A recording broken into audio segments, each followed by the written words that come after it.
Hey guys, welcome back to my channel. As you can see, it is snowing once again here in Vermont. It is absolutely beautiful though. We've been getting snow on and off all week. But since it's January, I didn't do this in my last video, but I did want to talk about some goals that I have for 2025. I'm kind of going to skip the recap of 2024 just because, I don't know, the last 2 years just haven't really been my best years. So I didn't want to keep looking back. I wanted to move my sights forward. I've got videos for the whole year anyway, so if you missed out, check them out. Onward we go, 2025. Happy New Year, by the way. Actually, even with all the snow and cold, I've been doing quite a bit with the horses. That was miserable. Because of the wind, the feels like temperature is -2 Fahrenheit, so it is, oh, my hands are so cold. And that was me after my 5th session with Raven. I shared in my last video that we just started Liberty training in memory of Merlin, the Mustang that I lost this past fall. I've been pretty consistent with Raven despite the bad weather and not so great footing.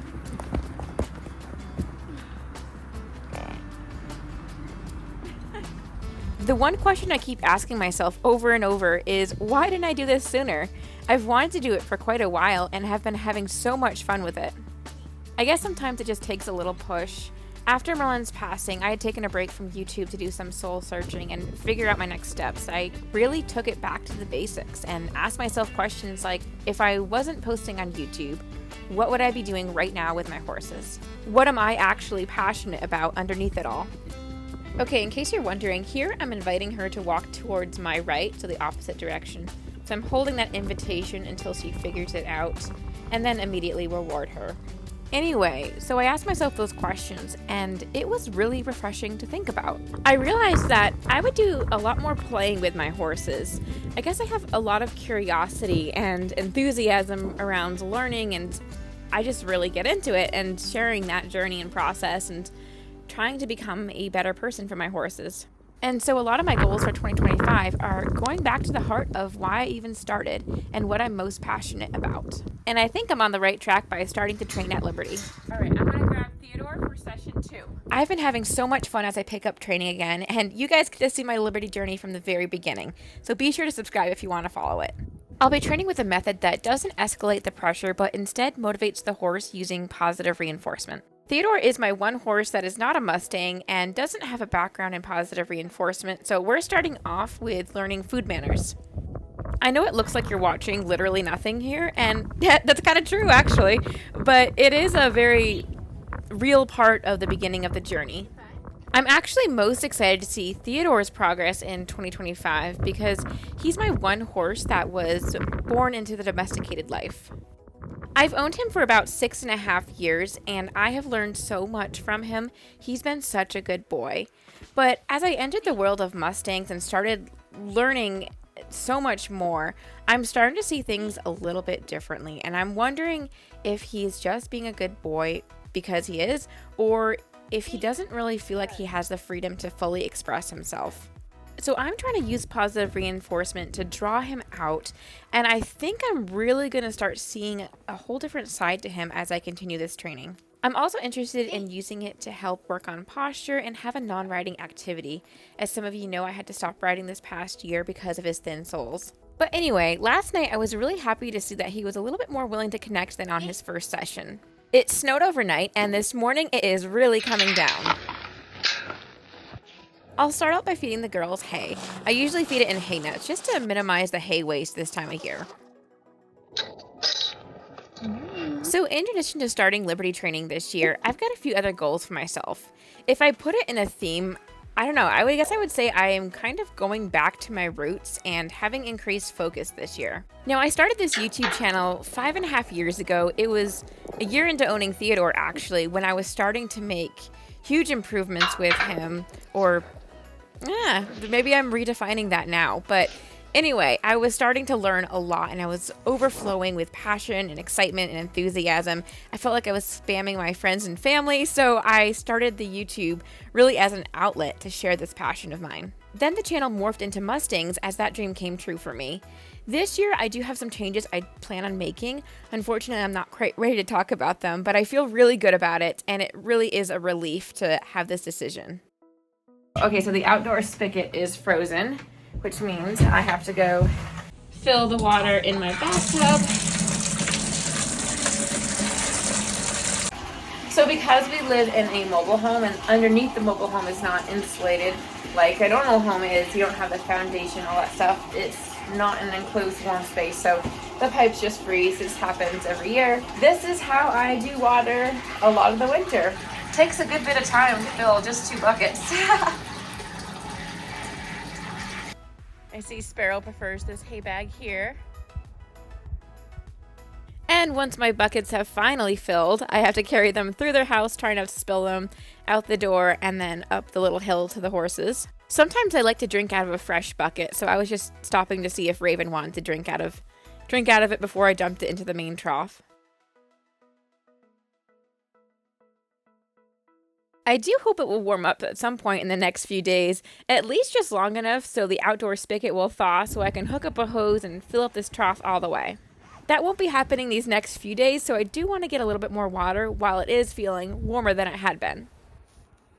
It is currently 17 degrees Fahrenheit, but honestly, it feels really warm because it's not windy right now. So we've been having some really strong wind chills, and it's, felt like sub-zero temperatures. So right now, this feels peachy.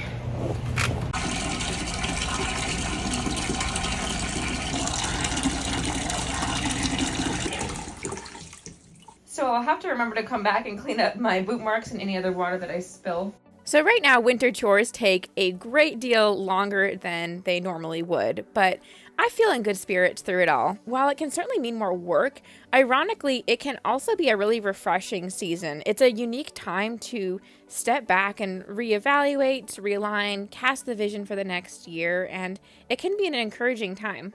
All right, so I think I'll leave it there. Again, I'm hoping for some warmer days where I can at least use my outdoor spigot. This winter, I've actually been really enjoying. I'm really glad that we're having all the snow. The last few years have been just like really weird, very snowless winters. And, if it's going to be cold, I would much rather have this. And it's just so pretty. And I've been enjoying the winters as much as I can. One thing that I've been asked a lot is if we're still looking to move maybe this year in 2025. And the answer is maybe, with the market and all that. It's kind of crazy. But, we're always looking. And I really hope that we can at least get something a little bit larger where all the horses can be. So I have no idea. But, we may look at a few other places. All right. Leave these girls out here so they can have that one or inside their round pen. So yeah, moving may or may not be a part of this year, but where I'm at is just trying to make the most of where I am right now and enjoying this space and making it as best as I can. So I do want to do a lot of work on the property this year. But anyway, let's chat about some of the goals for 2025. We're going to go inside and I want to take you guys on a trip back in time. Before we do that, check out these snowflakes. You guys can see like the individual snowflakes on my jacket. How pretty. I do love this. This is really nice. So pretty. All right, so I just grabbed a coffee. Let's go inside here. This is my little officey space. And you guys might remember Manu. Manu has journeyed from feral to barn cat and was recently promoted to house cat. And I think you can see that she really loves this life. Can't be bothered, but she supervises a lot of my work. And from the window, I do have a view of the horses. I did move their hay bags because I seem to prefer being out there. And the wind is now starting to pick up. It's really coming down. We're getting some good accumulation now. But yeah, they were just standing outside the round pen. They finished the bag that was underneath the tree. So I'm like, okay, well, I'll bring these over. All right, Manu's upset with me because I stole her seat. Anyway, the reason we're here is because of what's in this box. And I just think it's really cool because seeing how the things that I was interested early on in life and just like how it all weaves together. And I recently found some of these things. I think it was in November on Thanksgiving time, and it is wild. So Mustangs have been a long passion of mine. Here we go. Ready? This is a paper I wrote in November of 2003. It's called The Story of the American Mustang. So I was 12 years old when I wrote that, and it was all information on Mustangs, talking about, at the time, there were 40,000 in the West, and the BLM roundups, and talking about how they were rounded up and then sent to Palomino Valley was the one that I mentioned, the facility I mentioned. I talked about freeze branding, and I talk about an inmate training program. This is this is the embarrassing stuff. Listen up. The wild horse's first lesson is not to run at the sight of a human. Inmates surround the horse while it trots in a circle. After it settles down, the inmates try to lead it.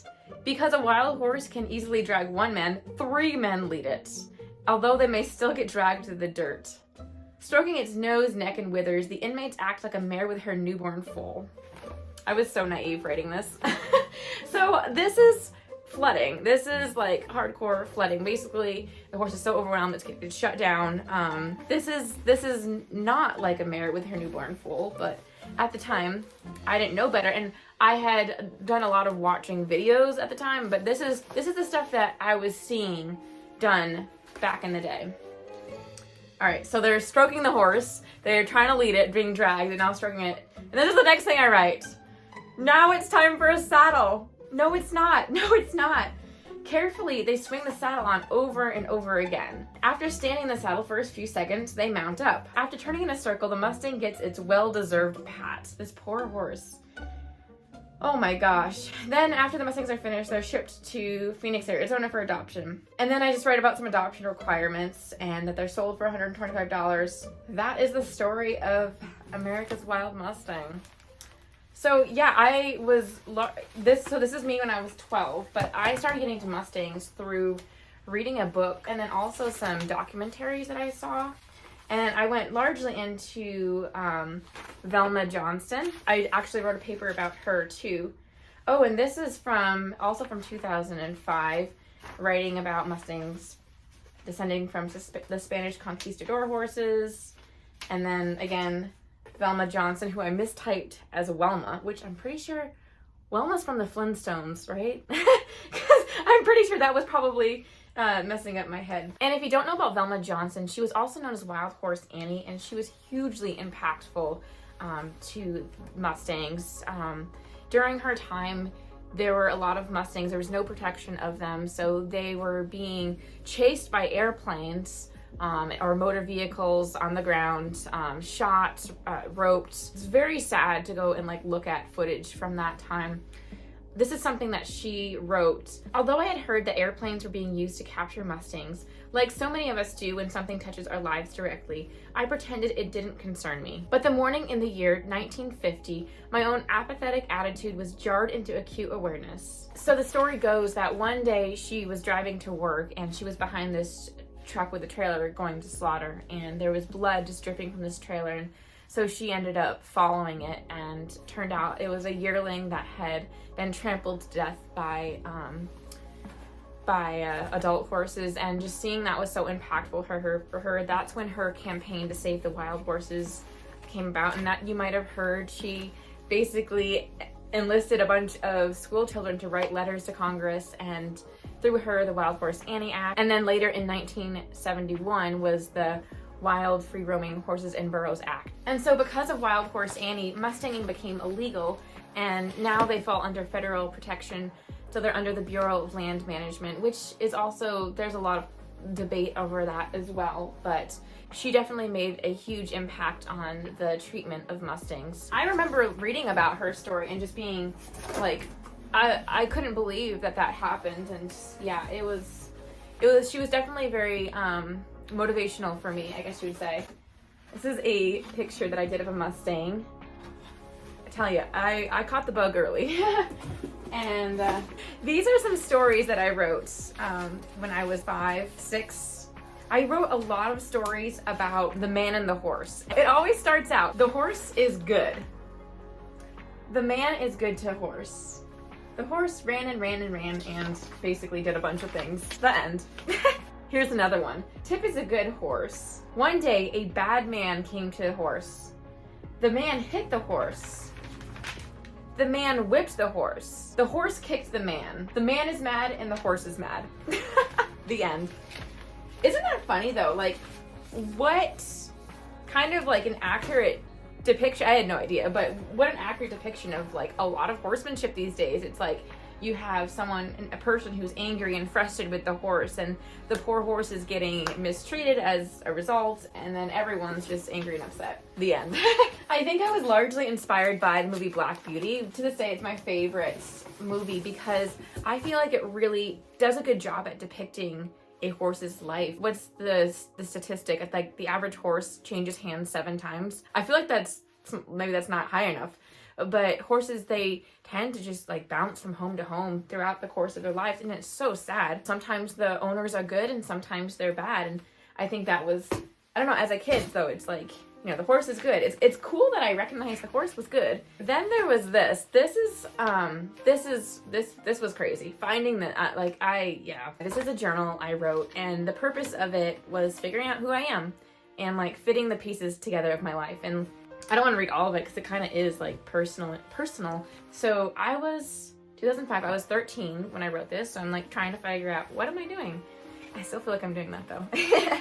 It was in 2002 when I got a very strong passion for wild horses. Many times I feel that if Wild Horse Annie didn't save the Mustangs, I would.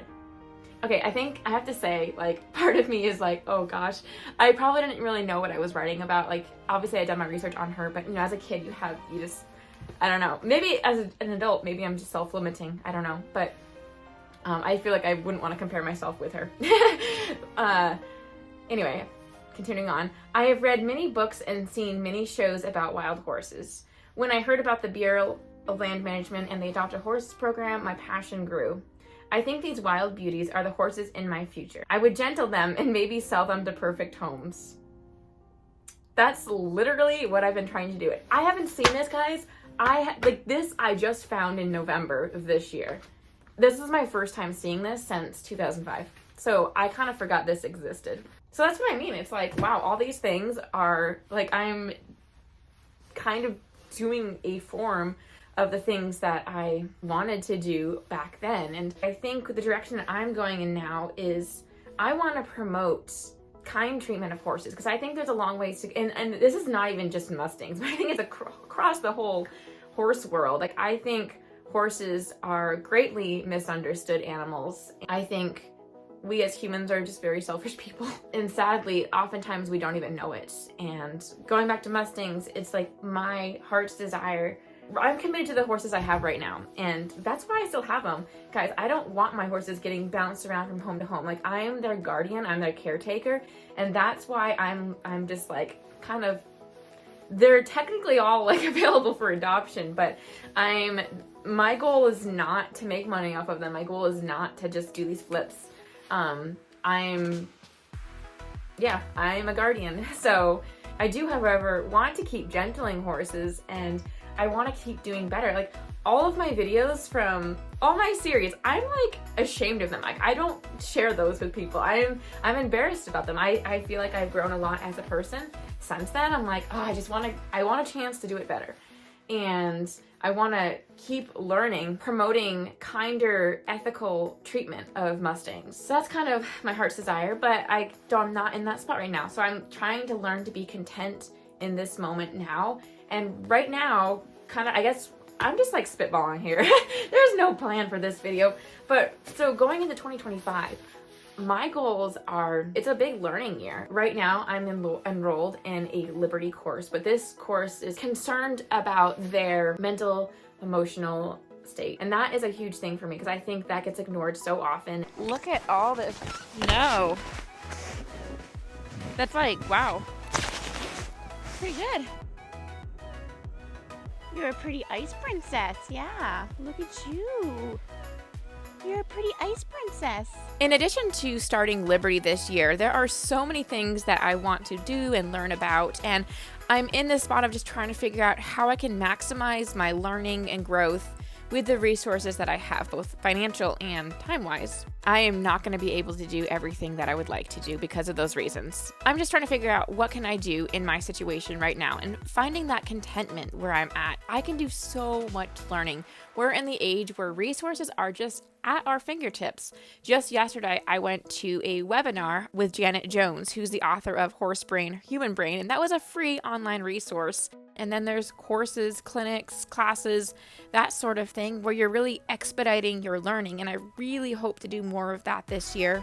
The last few weeks, I've been just fighting with myself, going back and forth on if I'm ready to sign up for a weekend seminar in the Masterson method. Some of you might remember that last year I actually interviewed Jim Masterson. We had a conversation specifically about Mustangs and his method, and it was really good. But I've been going back and forth because spending that safety net you have for the horses, it's kind of scary. It's so definitely a risk. I'm figuring that one out still. Knowledge is power, and it does increase your effectiveness and sharing your passions and all the things. Then I can ask her to head on the circle, and we'll see if we can increase the energy. Ooh, that was nice, Raven. Can we change directions?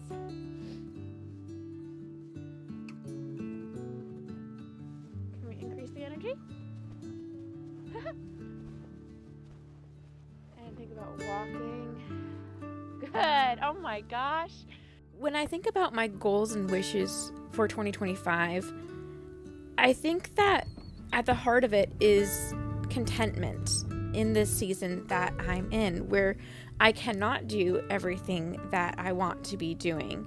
But what I have is a lot. I have the horses that I have here. I have the ability to learn, curiosity, inspiration, passion, and I want to make the most of the resources that I have right now. And contentment is a powerful thing. And after a particularly challenging couple of years, I feel like I have arrived at a place of greater contentment. And I do believe in God's sovereignty and that this is where He has me here and now. And when I rest in that, I feel like I'm most able to enjoy all that I have in this season. And because of that, I can honestly say that I'm really looking forward to 2025.